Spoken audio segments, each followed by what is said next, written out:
Hello students and welcome back to my chemistry lecture of some basic concepts of chemistry chapter. And in the previous lectures, let's recall it that what we have studied. In the previous lecture, we have studied about matter, its classification, unit conversions, significant figures, scientific notation, etc. And then laws of chemical combination along with few terms which are very important like atomic number, atomic mass, mass number, isotopes, isobar, etc. So these are the things we have studied in our previous lectures, and now we are going to start with our fresh topic, which is mole concept.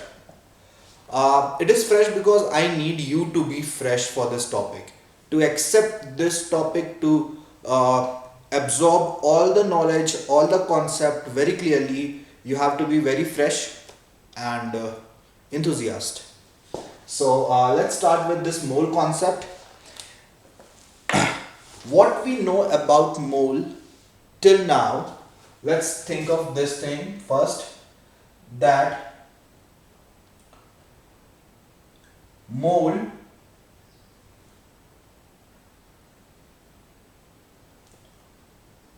is the SI unit of amount of substance. So this is the very first thing we encounter, that mole is the SI unit of amount of substance. SI unit है ये किसका? Amount of substance का. Physical quantity क्या है हमारी? Physical quantity है amount of substance. किसी भी चीज का amount, किसी भी substance का, जैसे कि वाटर का कितना अमाउंट लिया, तो अमाउंट को हम अभी तक कैलकुलेट करते हैं जैसे कि normally on a daily life basis amount को हम कैलकुलेट करते हैं मास के बेसिस पे कि इतने ग्राम अमाउंट लिया या फिर इतने ग्राम लिया, इतने केजी लिया, एटसेट्रा. सो मास के बेसिस पे हम अमाउंट को कैलकुलेट करते हैं एंड वॉल्यूम के बेसिस पे कैलकुलेट करते हैं, like 1 litre of this thing, 1 litre of that thing, या 250 ml, 500 ml. ठीक है. सो अमाउंट हम कैलकुलेट करते हैं या तो वॉल्यूम के बेसिस पे या मास के बेसिस पे. अमाउंट ऑफ सब्सटेंस को हम मोल के बेसिस पे मेजर करते हैं when we are talking about chemicals. जब हम पर्टिकुलर किसी केमिकल कंपाउंड या एलिमेंट्स की बात करते हैं तो मोल के टर्म्स में मेजर करते हैं. एलिमेंट एंड कंपाउंड को क्यों मैं स्पेसिफिकली बोल रहा हूँ, क्योंकि नॉर्मली जो हम डेली लाइफ में यूज करते हैं, जिसे हम केजी में, मास के यूनिट में या फिर वॉल्यूम लीटर वगैरह में कैलकुलेट करते हैं, those are not a particular element और कंपाउंड, दोज आर मिक्सचर. वो मिक्सचर होते हैं. बट अगर हम एलिमेंट एंड कंपाउंड की बात करेंगे सो उसके अमाउंट के लिए we will talk about mole.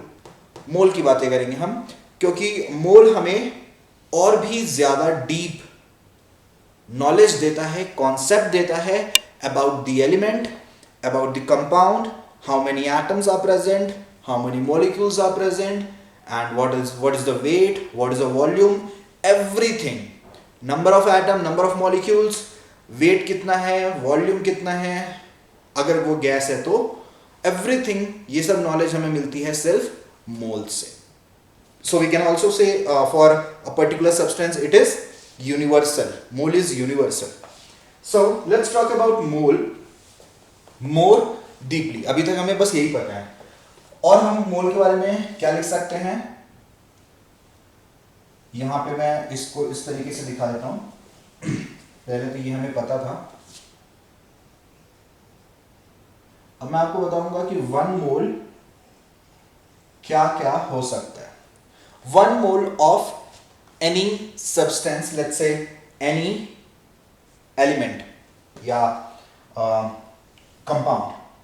So 1 mole in terms of mass, mass के टर्म में मोल को कैसे रिप्रेजेंट करेंगे? 1 mole in terms of mass is nothing but atomic mass किसका? Of elements. और एटॉमिक मास हो गया एलिमेंट का, और molecular mass of compounds. Compounds का हो गया मॉलिक्यूलर मास। सो अगर हम मास की बात कर रहे हैं 1 मोल, तो 1 मोल मतलब एटॉमिक मास एलिमेंट का या मॉलिक्यूलर मास कंपाउंड का। इट मींस एग्जांपल भी देखते जाते हैं। 1 mole of oxygen atoms is equal to, ना ऑक्सीजन एटम्स की बात कर रहे हैं, ऑक्सीजन एलिमेंट की बात कर रहे हैं, तो ऑब्वियसली एक ऑक्सीजन है, एक सिंगल, इसका एटॉमिक मास कितना होता है ऑक्सीजन का 16 एंड 16 व्हाट ग्राम, क्योंकि एटॉमिक मास को हम ग्राम में रिप्रेजेंट करते हैं। लाइकवाइज मैंने बताया था इसको ग्राम एटॉमिक मास लिखते हैं। तो 1 मोल ऑफ ऑक्सीजन एटम मतलब 16 ग्राम ऑफ ऑक्सीजन एटम्स।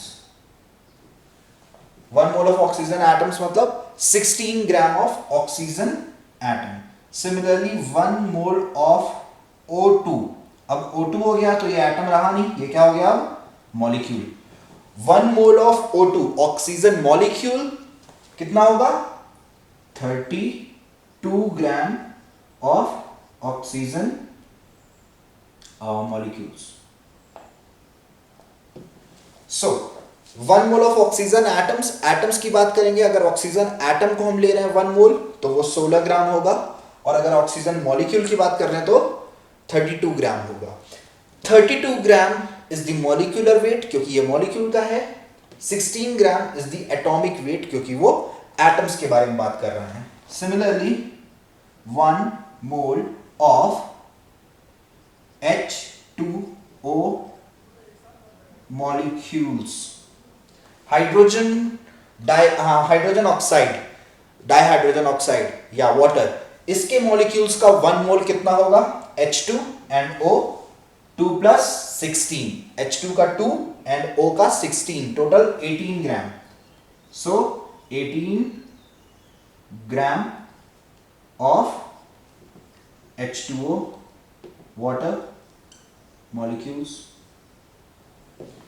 सो इस तरीके से हम मास को मोल में कन्वर्ट करते हैं या मोल को मास में कन्वर्ट करते हैं। ठीक है, इसके बारे में और भी डिटेल हम पढ़ेंगे। लेट्स टॉक अबाउट और भी किस केस में हम मोल को समझते हैं इन टर्म्स ऑफ मास। मैंने बताया आपको अभी। Now will talk about in terms of numbers of particles. Number of particles के बारे में बात करें। सो 1 मोल मतलब क्या हुआ, 1 मोल मतलब हुआ 6.022 into 10 to the power 23 particles. ये पार्टिकल मतलब क्या हुआ, इतने पार्टिकल मतलब क्या हो गया, इतने पार्टिकल्स मतलब या तो इतने एटम्स या इतने मॉलिक्यूल 1 मोल में। यानी कि 1 मोल ऑफ ऑक्सीजन एटम के अंदर 16 ग्राम ऑक्सीजन एटम है, और 16 ग्राम ऑक्सीजन एटम के अंदर, इसी के अंदर इज इक्वल्स टू, इधर भी लिख देता हूं मैं, होंगे 6.022 into 10 to the power 23 oxygen atoms. इतने ऑक्सीजन एटम्स प्रेजेंट होंगे किसके अंदर, 16 ग्राम ऑक्सीजन के अंदर। ठीक है, इतने ऑक्सीजन एटम प्रेजेंट होंगे। सिमिलरली ऑक्सीजन मॉलिक्यूल की बात करें तो 32 ग्राम ऑक्सीजन मॉलिक्यूल जो है, 32 ग्राम के अंदर कितने मॉलिक्यूल्स प्रेजेंट होंगे, similarly 6.022 into 10 to the power 23 oxygen molecules present होंगे। ठीक है, दोनों में ही नंबर सेम है, ऊपर वाला बस एटम है, नीचे वाला मॉलिक्यूल है। यानी कि अगर नीचे वाले को हम एटम में कन्वर्ट करेंगे तो 6.022 इंटू 10 टू पावर 23 में मल्टीप्लाई हो जाएगा 2। क्लियर, इसमें 2 मल्टीप्लाई हो जाएगा अगर इसको एटम्स में कैलकुलेट करेंगे हम तो, और नीचे वाले को एटम में कैलकुलेट करेंगे तो वाटर में 1 मोल ऑफ वाटर मॉलिक्यूल मतलब 6.022 इंटू 10 टू पावर 23 वाटर के मॉलिक्यूल्स। इतने सारे मॉलिक्यूल होंगे वाटर के एक मोल में। तो एटम्स कितने हुए? एटम पहले देखो, एक मॉलिक्यूल में कितने एटम है? एक मॉलिक्यूल में है 2 हाइड्रोजन के और 1 ऑक्सीजन का। So total 3 atoms are present in 1 molecule. एक मॉलिक्यूल में 3 एटम है, तो इतने मॉलिक्यूल में कितने एटम होंगे? Multiplied by 3। So similarly we will multiply 3, so हमें उतने एटम्स मिल जाएंगे। तो एटम कैलकुलेट करने के लिए या मॉलिक्यूल्स कैलकुलेट करने के लिए भी हमें अगर 1 मोल के अंदर करना है तो हम क्या कर सकते हैं इजिली बाय दिस नंबर। इस नंबर को एवोगैड्रो नंबर बोलते हैं या एवोगैड्रो कांस्टेंट बोलते हैं। This is known as Avogadro's number और Avogadro's constant, and it is denoted by capital N के सबस्क्रिप्ट में कैपिटल A। ठीक है, कैपिटल N के सबस्क्रिप्ट में capital A। This is the representation of Avogadro's constant और Avogadro's नंबर। तो 1 मोल मास के टर्म में ये हुआ, नंबर के टर्म में ये। Let's talk about volumes. Volume के टर्म्स में बात करें, बट ओनली फॉर गैसेस। ये जो है वॉल्यूम वो गैसेस का है, ठीक है, गैसेस का वॉल्यूम। तो 1 मोल के अंदर कितना वॉल्यूम गैस होगा? तो यहां पर हम देखेंगे 22.4 लीटर और 22.4 डेसीमीटर क्यूब, दोनों ही चीज सेम है। मैंने लास्ट क्लास में लास्ट लेक्चर में बताया था लीटर एंड डेसीमीटर क्यूब में क्या रिलेशन है। 1 litre is equals to 1 decimetre cube, and मैंने मीटर क्यूब में भी रिलेशन बताया था। एंड ये रिलेशन कन्वर्जन्स आपको पता होनी चाहिए, इसकी प्रैक्टिस कर लेना बहुत सारी। सो 22.4 लीटर या फिर 22.4 decimetre cube, both are the actual volume of 1 mole of any gas। किसी भी गैस का अगर हम 1 मोल ले रहे हैं मतलब कि हम इतना वॉल्यूम ले रहे हैं। बट यहां पे कंडीशन है 22.4 litre 22.4 decimetre cube at STP। STP क्या है? Standard temperature and pressure. STD standard temperature and pressure. Standard temperature and pressure कितना होता है? ये होता है 273.15 kelvin and 180 m atmospheric pressure. Now जब भी हम स्टैंडर्ड टेम्परेचर एंड प्रेशर की बात कर रहे हैं यहाँ पे, तो आप अपने बुक्स में देखेंगे या फिर और भी किसी हेल्पिंग बुक में, दूसरे बुक में, क्योंकि कई सारे बुक में अलग अलग वो दिए होते हैं, कई जगह पे ये 22.7 लिखा हुआ मिलेगा, ठीक है, 22.4 की जगह। बट एक चीज ध्यान रखना कि जब 22.7 वो लिखा है तो उस टाइम पे हम STP नहीं लेते, हम लेते हैं NTP, normal temperature and pressure. STP और NTP में क्या डिफरेंस है? प्रेशर के यूनिट का डिफरेंस है। STP के अंदर प्रेशर की यूनिट है ATM, एटमॉस्फेरिक प्रेशर, जो नॉर्मली अभी है। एंड NTP में जो यूनिट होती है वो होती है बार, 1 बार। सो वो जब बार आ जाएगा यहाँ पे, और बार में 1 बार में और 1 एटमॉस्फेरिक प्रेशर, दोनों ही प्रेशर की यूनिट है। दोनों के बीच में कितना क्या रिलेशन है और कैसे दोनों को हम दोनों का एक्सप्रेशन क्या है ये आप चेक करो और फिर कैलकुलेट करोगे तो ये 0.3 बढ़ जाएगा, 0.7 हो जाएगा ये, अगर हम बार रखेंगे यहाँ पे। तो इसकी कैलकुलेशन कैसे हुई है? 22.4 लीटर आया कहाँ से, किस इक्वेशन से आया है? तो वो इक्वेशन है आइडियल गैस इक्वेशन की।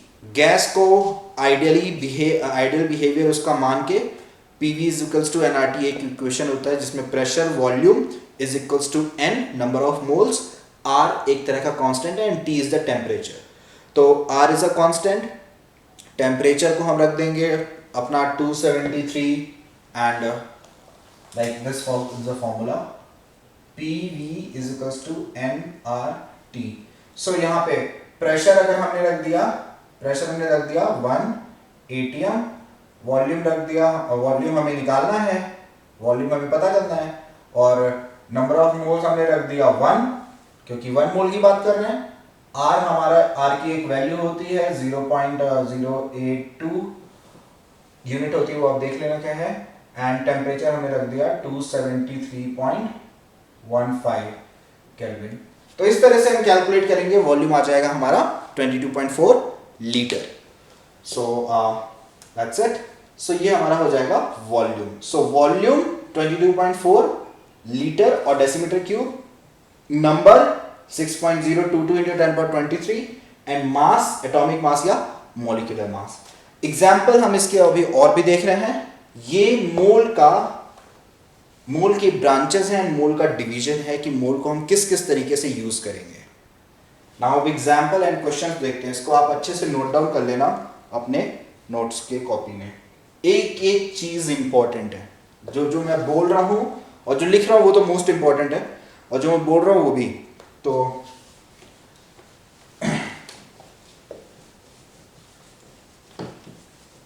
ये कॉन्सेप्ट जो है मोल का, ये देखने में अगर इजी लग रहा है तो इसका मतलब अभी आप ध्यान से देख नहीं रहे हो। जब इसे ध्यान से डिटेल में देखोगे तो ये उतना इजी है नहीं। मैं डीमोलराइज नहीं करना चाह रहा, बट मैं ये बताना चाह रहा हूं how serious and how important this topic is. Mole का कॉन्सेप्ट बहुत बहुत बहुत ही ज्यादा इंपॉर्टेंट है 11th के लिए भी और 12th के लिए। तो ऑब्वियसली कोई जितनी चीज़ हम 11th में पढ़ रहे हैं सब 12th के लिए ही पढ़ रहे हैं कि वहाँ पे हमारी प्रिपरेशन अच्छी हो।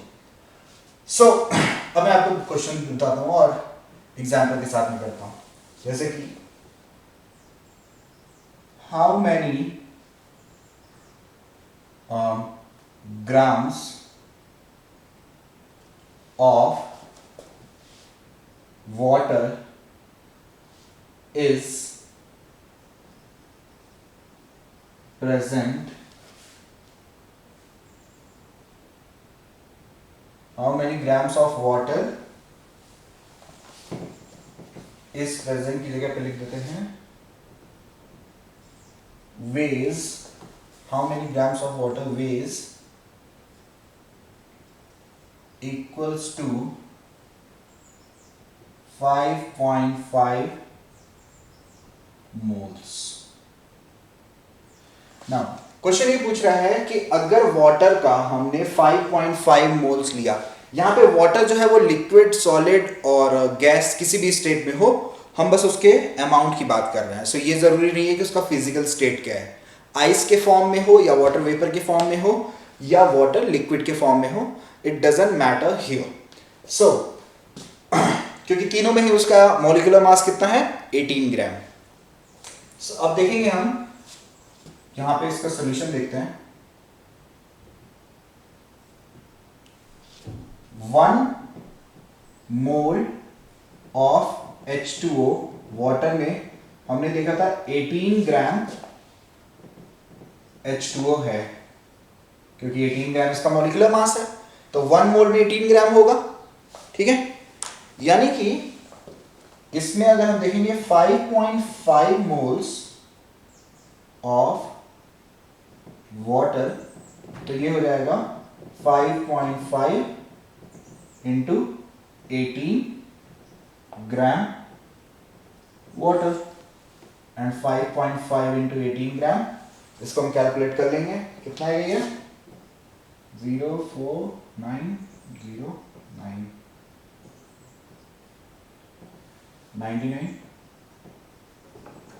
99 gram water.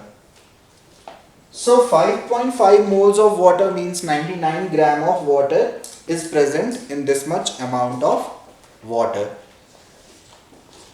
So from this calculation we can deduce a formula also, which is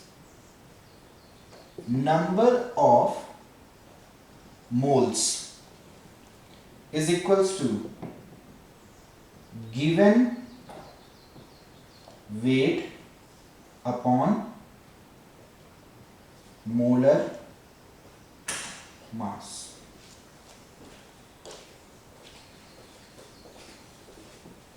number of moles is equals to given weight upon molar mass. And इसका मतलब क्या हुआ? मोलर मास का मतलब हो गया जब हम 1 मोल का मास कितना है, जो कि मॉलिक्यूलर मास होगा या एटॉमिक मास होगा, बट इसको molecular mass and atomic mass अलग अलग ना बोल के हम डायरेक्ट बोलते हैं मोलर मास। मोलर मास मतलब मास ऑफ 1 मोल, जो कि कितना है? 1 मोल का मास 18।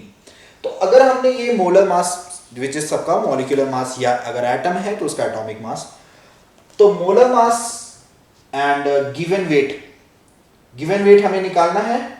नंबर ऑफ मोल्स हमें दिया हुआ था, तो नंबर ऑफ मोल्स में मोलर मास को मल्टीप्लाई कर दो, क्योंकि उधर जाएगा मल्टीप्लाई हो जाएगा, हमारे पास वेट आ जाएगा। सिंपल। तो ये बहुत ही इस तरीके से हम इसे कैलकुलेशन करेंगे। तो 99 ग्राम वाटर जो है वो 5.5 मोल्स होता है। अब इसी क्वेश्चन को अगर मैं ट्विस्ट कर दूं, क्वेश्चन को अपोजिट कर दूं, चेंज कर दूं कि how many moles of CO2 carbon dioxide is present in 200 gram of it. 200 ग्राम हमने लिया, 200 ग्राम कार्बन डाइऑक्साइड के अंदर कितने मोल्स प्रेजेंट हैं? तो बहुत ही सिंपल है। With the help of this formula, number of moles n, number of moles मतलब n is equals to given weight. कितना गिवन वेट है? 200 ग्राम। 200 ग्राम हमें 200 ग्राम दिया है weight, 200 gram, and molar mass divided by molar mass. तो carbon dioxide का molar mass कितना है? कार्बन का है 12 एंड ऑक्सीजन का है 16 मल्टीप्लाइड बाय 2, क्योंकि O2 है, तो 16 into 2 32, 32 and 12 44। So 200 divided by 44, ये कितना आ जाएगा? ये आ जाएगा 4 से इसको कट कर देंगे, ये आ जाएगा 50/11 which is equals to 4 point, so ये आ जाएगा 4.55 मोल्स। ठीक है, 6 आएगा, देन 5 से ले जाएंगे, 5 आ जाएगा, 4.5, देन 4 आ जाएगा, 4.54 मोल्स। सो ये हमारा होगा answer. So this is how a mole and a question based on mole can be asked, and this very simple. ये क्वेश्चन का एक पार्ट होगा, इस तरीके से हम अप्रोच करेंगे। सो हमने एक फॉर्मूला देखा, इस फॉर्मूले को और इन सारे क्वेश्चंस को भी आपको नोट डाउन करना है अच्छे से। फॉर्मूला आपको याद होना चाहिए, that number of moles is equals to given mass या फिर given weight upon molar mass या मोलर वेट। सिमिलरली एक और क्वेश्चन करते हैं थोड़ा अलग तरीके का। How many metre cube of HCl gas is present in 10 moles of it at STP। STP पर HCl गैस, हाइड्रोक्लोरिक गैस के कितने मीटर क्यूब, कितना वॉल्यूम प्रेजेंट है? मीटर क्यूब पूछ रहा है तो मतलब वॉल्यूम पूछ रहा है हमसे, कितना वॉल्यूम प्रेजेंट है अगर हमने उसका 10 मोल्स लिया है तो 10 मोल्स ऑफ HCl। सबसे पहले solution, 1 mole of HCl gas, how many HCl gas हाँ ठीक है, हाउ मेनी मीटर क्यूब, या इसको क्यूबिक मीटर भी लिख सकते हैं, मैंने बताया था। 1 mole of HCl gas occupies 22.4 decimetre cube volume. देखिए 1 mole of HCl gas occupies 22.4 decimetre cube volume. 1 mole HCl का इतनी जगह को घेरता है, इतनी जगह ऑक्युपाई करता है। कब? जब वो स्टैंडर्ड टेम्परेचर एंड प्रेशर पे हो। एंड इसको हम लोग बोलते हैं, दिस इज नोन एज, क्योंकि ये 1 मोल का है तो इसको हम लोग बोलेंगे मोलर वॉल्यूम। जैसे वो मोलर मास था, 1 मोल का मास मोलर मास, 1 मोल का वॉल्यूम मोलर वॉल्यूम। तो मोलर वॉल्यूम कितना है? 22.4 decimetre cube. Now therefore 10 moles में कितना हो जाएगा? 10 moles of HCl occupies 22.4 into 10 decimetre cube volume, जो कि हो जाएगा कितना? 224 डेसीमीटर क्यूब वॉल्यूम। ठीक है, इतना हो गया वॉल्यूम।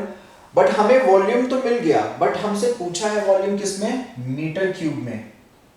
डेसीमीटर क्यूब में नहीं पूछा है, मीटर क्यूब में पूछा है। तो अब हम इसे डेसीमीटर क्यूब को मीटर क्यूब में कन्वर्ट कर देंगे। बहुत ही सिंपल है फिनोमेना।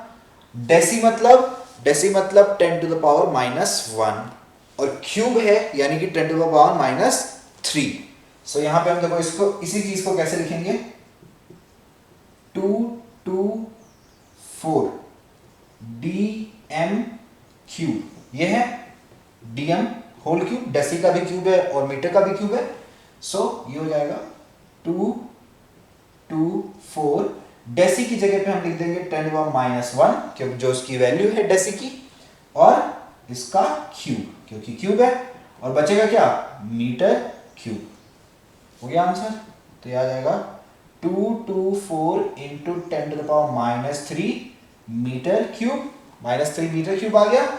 अब इसको हम अरेंज कर देंगे, इसको हम इस तरीके से लिख सकते हैं 2.24। अब डेसिमल इधर आया तो ये क्या किया मैंने? ऊपर वाले वैल्यू को 100 से डिवाइड किया तो इतना आ जाएगा 2.24। ये डेसिमल आपको दिखना चाहिए, ये दिखता नहीं है। 2.24। सो 224 को 100 से डिवाइड किया 2.24, तो यहां पे 100 से मल्टीप्लाई करना पड़ेगा। कितना आ जाएगा? 10 टू द पावर -1।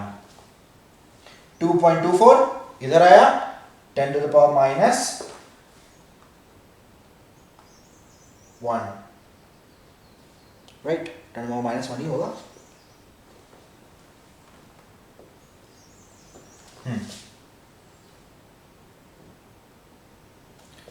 ठीक है, इतना मीटर क्यूब। ये आ जाएगा हमारा answer, right? So this is how we will solve question based on volume. Similarly ये मोलर वॉल्यूम मैंने बताया है, और इसका भी एक तरीके का फॉर्मूला हो जाएगा फिर, number of moles is equals to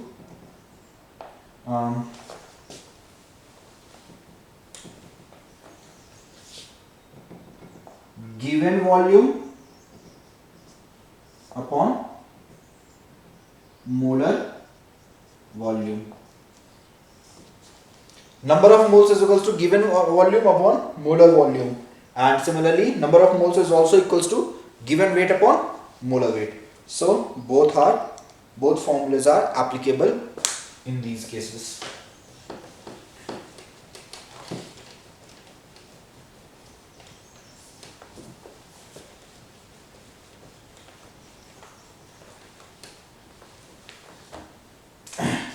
Now let's say कोई एक कंपाउंड लेते हैं, इसको थोड़ा सा और ट्रिकी तरीके से देखते हैं।